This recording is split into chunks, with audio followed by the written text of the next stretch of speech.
ఏ బాటైనా పర్వాలేదంట, సమయంతో సాగటమే మన సింపుల్ సిద్ధాంతం.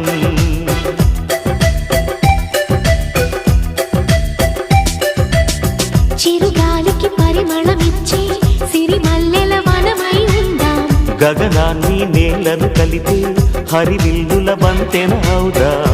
ఆనందం అంటే అర్థం మనమందా, ప్రతి పూట పాటై సాగే హుషారు సరిగమలో. ఎన్నో ఎన్నో రాగాలుండే సంగీతం కాదా, చల్లకి నవ్వుల కేరింత.